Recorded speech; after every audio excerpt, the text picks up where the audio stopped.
لا تنسوا الاعجاب بالفيديو والاشتراك في القناة. السلام عليكم ورحمة الله وبركاته. ازيكم يا حبايبي يا غاليين، عاملين ايه؟ اتمنى يا رب كلكم تكونوا بألف خير. النهارده ان شاء الله انا معاكم في وصفة جديدة. الوصفة دي من حلاوتها انا مش عارفة اسميها بصراحة.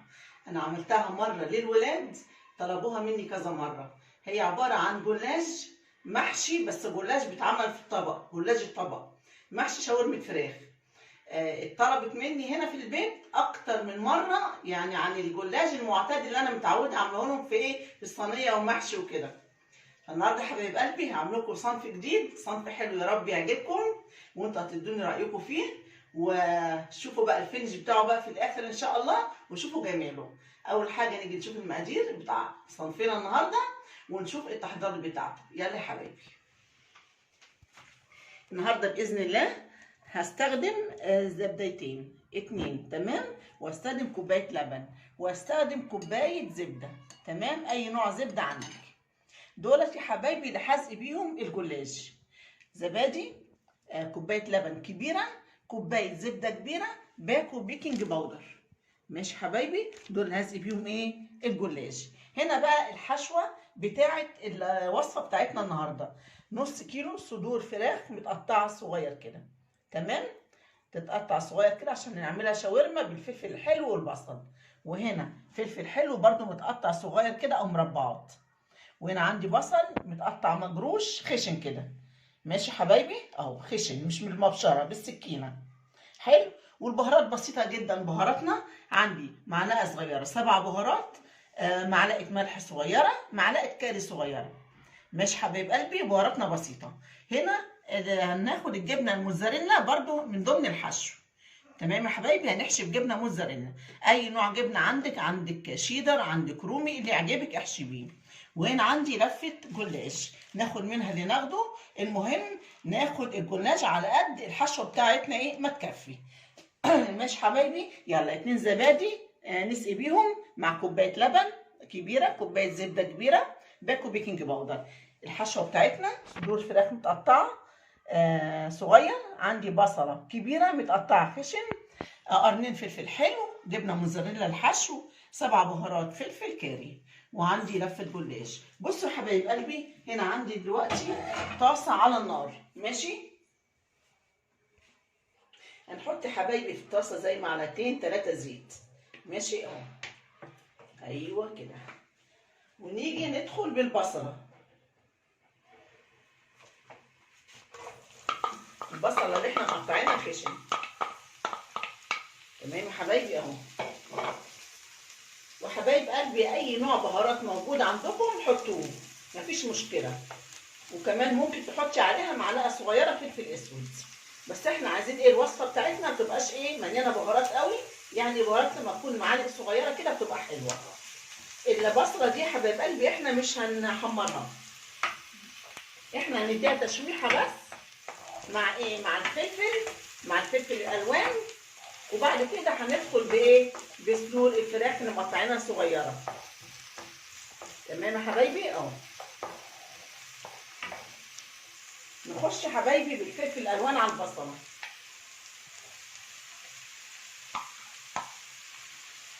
برضو نديهم تشويحه مع بعض.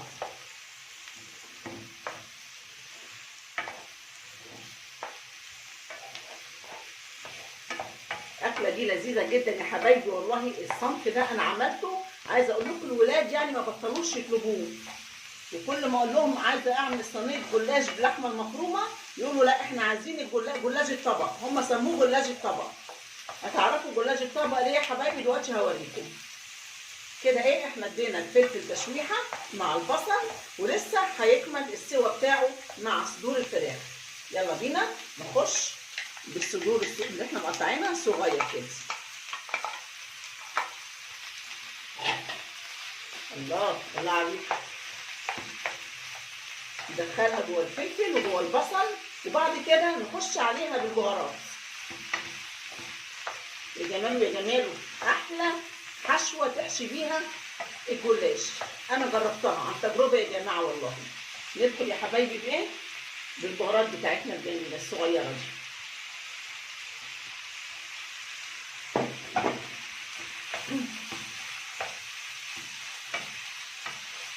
وممكن نكمل برضو ايه يعني سنه ملح صغيره.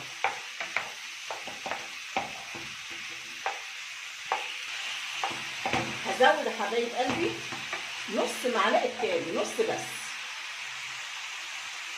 اهو، تمام. وهزود نص معلقه ملح. يا جماله يا جماله. ندي بقى التقليبه الحلوه دي. الله على الريحه، الله. شايفين الالوان يا حبايبي؟ واللي عايز يحط مجموعه فلفل الوان اخضر او اصفر مفيش اي مشكله. الفلفل دوت العناصر الغذائيه بتاعته هامه جدا في الجسم. اللي يعجبك اعمليه وبدعي في الحشوه بتاعتك. وممكن تستبدلي بدل الفراخ تعملي التشويحه دي مع صدق او مع بسطرمه. حشوه الجلاش بتبقى مختلفه وكتير. اي حاجه عايزه تحشيها فيها احشيها. بصوا حبايبي بقى انا هغطي عليها كده عشان تكمل السوا بتاعها وارجع لكم. انا عديت يا حبايبي على الخلطه بتاعت الفراخ والبصل والفلفل، يعني شاورمه الفراخ. بصيت لقيتها في حبه ميه بسيطه اهي، عايزه ايه تتشرب. بصوا حبايبي اهي عشان طبعا ما تعجنش مننا الجلاش، لازم تتشرب الميه اللي فيها كلها تنشف. ماشي حبايبي؟ خلاص كده تقريبا الميه خلاص من الطاسه، نطفي عليها تمام. ويلا بينا بقى نشوف التتبيله اللي احنا هنعملها ونسقي بيها الجلاش. يلا يا حبايبي.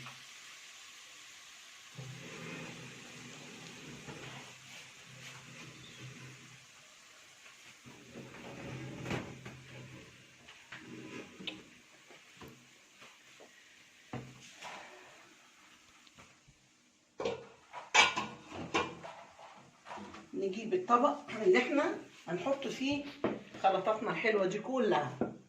بصوا يا حبايبي عندي علبتين الزبادي تمام، هنفضيهم اهو.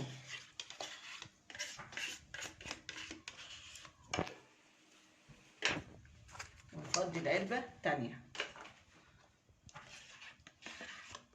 اي نوع زبادي برضو عندك، زبادي لباني او زبادي شركات مفيش مشكله. وناخد حته الكريمه كمان الدسمه دي اللي في ايه في الغطا بتاع الزبدايه. يا جماله يا جماله. ناخد يا حبايبي كوبايه الزبده اهي.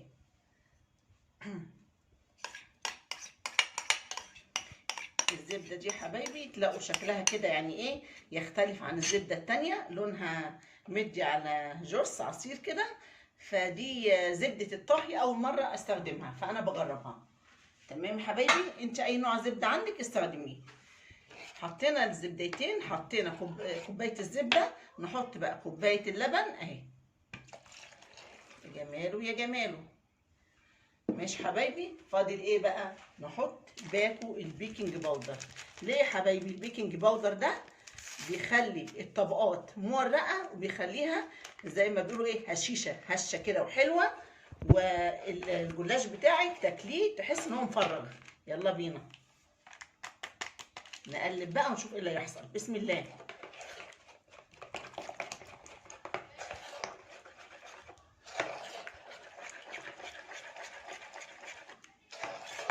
عايزه اقول لكم التتبيله بتاعت الجلاش اللي هنسقيه بيها ديت بترطبه، بتخليه طري، يعني حاجه كده كانك بتاكلي فطير مشلتت والله واحلى.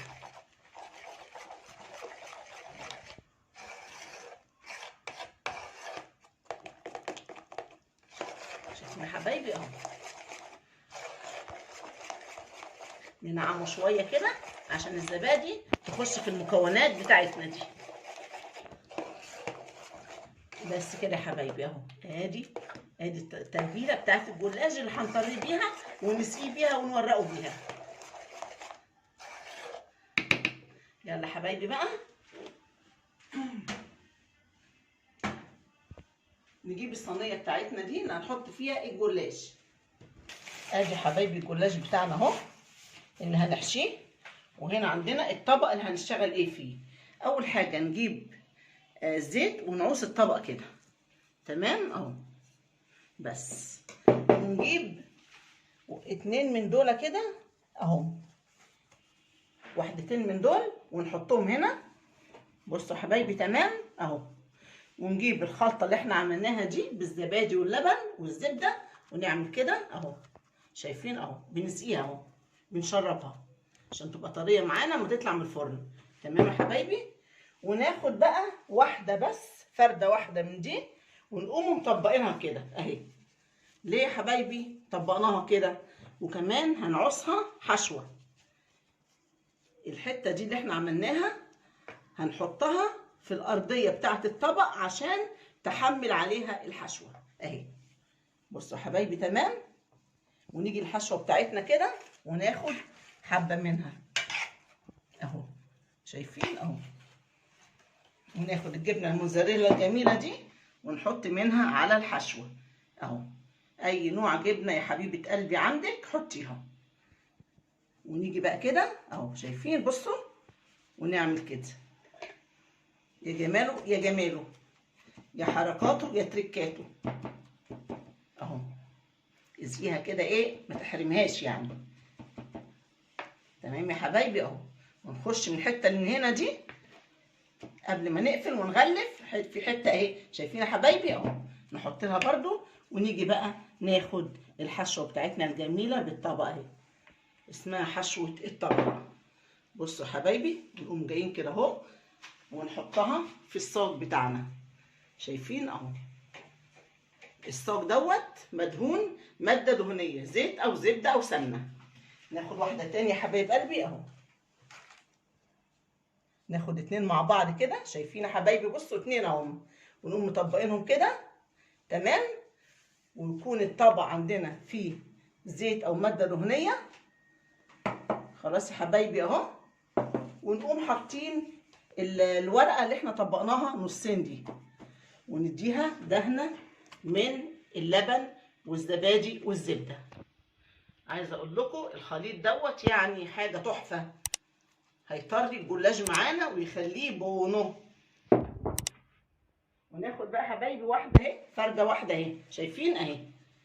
دي اللي هنحمل عليها الحشوه بتاعت الايه، الفراخ اللي هنحطها جوه الجلاش. ونقوم مطبقينها كده، شايفين يا حبايبي اهو بصوا. وكمان واحده كده ونطبقها. يا جماله يا جماله. ونيجي على الحشوه الحلوه دي ونحط برده منها اهو. والجبنه الموزاريلا اللذيذه، ايه رايكم؟ عشان كده العيال والله اتجنوا عليها، عايزين منها تاني. شايفين حبايبي اهو. ونيجي هنا شايفين بصوا، نديها برضو ايه، حبه تتبيله من الحلوه دي. وهنا كمان عايزين نسقي الجلاشه بتاعتنا عشان ما تبقاش ايه في الفرن ناشفه. وهنا يا حبايب قلبي شايفين بصوا اهي، هنا نجيب دي كده ونديها برضو قبل ما نحط التطبيقه الاخيره. يلا يا حبايب قلبي، يا جماله يا جماله، ايه رايكم؟ وناخد بقى الجلاشه بتاعتنا كده اهو. دي جلاشه الطبق، ونقوم عاملينها بايدينا كده حبايبي بصوا اهو، في الطبق كده ونقوم عاملينها كده. ايه رايكم؟ حلو كده حبايبي. وهتطلع بقى ايه، مدوره كده وجميله. ولو في اي حبه تتبيله فاضت منك حطيها برضو، ادهنيها على الوش كده، هيطلع الوش احمر وتحفه. نعمل كمان واحده معاكم يا حبايبي، وانا هكمل بقيه الجلاش اللي عندي واحشيه عشان ما اطولش عليكم ايه الفيديو. اهي يا حبايبي بصوا، واحده بحالها اهي، هطبقها نصين تمام، واحطها الطبق مدهون لسه، احطها هنا بصوا اهو اهو. ماشي حبايبي. ولسه كمان هنحط القعر من تحت فيه ايه، فيه الحاجه اللي بتحمل الحشو. يلا ندهن كده واحده كده متقطعه، مش مشكله مش مهم، كده كده دي من تحت ومش باينه. نعمل لها ايه بقى، نعمل لها حته تتبيله من هنا ونحطها كده يا حبايبي بصوا اهو، كده بنحمل عليها. يلا بينا على الحشوه. يا جماله يا جماله، يا حركاته يا تركاته. جبنه الموزاريلا الحلوه، الله الله الله. يلا بينا يلا يا حبايبي، يلا بصوا اهو. شايفين؟ انا كل التريكات بوريها لكم اهو، جايبه كده. تمام يا حبايبي؟ بعد ما اتنيها برضو ايه، اديها حته من التتبيله دي. وهنا يا حبايب قلبي هنا عندي 2 طبقتين، اخد طبقه من هنا واديها حته تتبيله من الحلوه بتاعت الزبادي وبتاعت اللبن، واقوم جايبه دي كده ودي كده يا حبايبي اهو. شايفين؟ الله الله الله، يا جماله يا جماله. واخد الطبق كده على ايدي اهو. ايه رايكم؟ يلا بينا.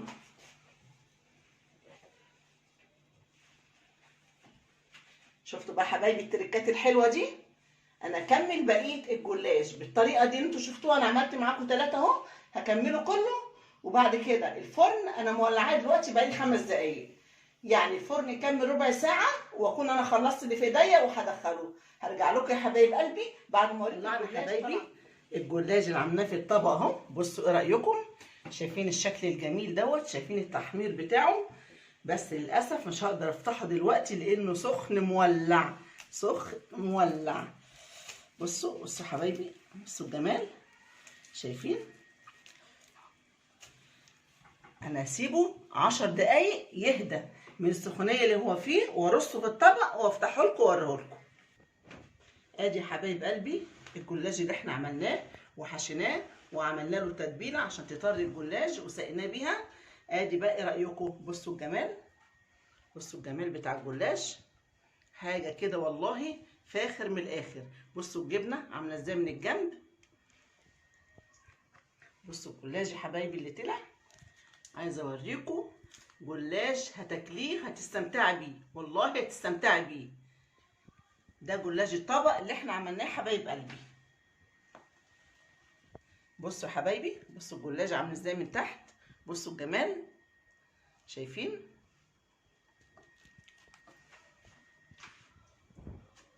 حاجه كده تحفه، حاجه كانك بتاكلي فطير مشلتت، واحلى من الفطير المشلتت، طري وبيدوب في البق، والحشوه طعمه طعمه طعمه.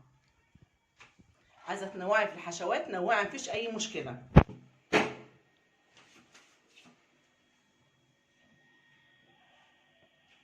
عايزه افتح لكم واحده حبايب قلبي عشان نشوفها. بسم الله الرحمن الرحيم.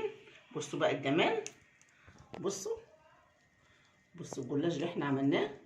شايفين جماله؟ بصوا بسم الله ما شاء الله. شايفين مورق ازاي من الخلطه اللي احنا عملناها؟ يا جماله يا جماله.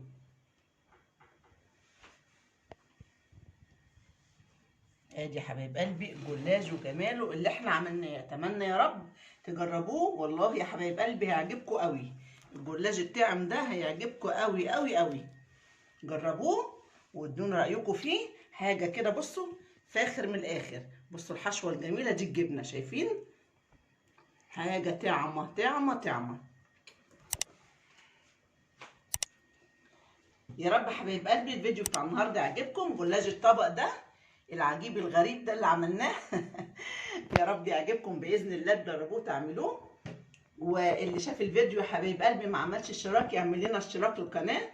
نورونا باشتراككم يا حبايب قلبي واللايكات الحلوه بتاعتكم، لان اللايك بيرفع من الفيديو. ودوسوا على علامه الجرس عشان يوصلكم كل جديد يوصلكم عندي في القناه باذن الله. متشكره جدا حبايب قلبي، والسلام عليكم ورحمه الله وبركاته.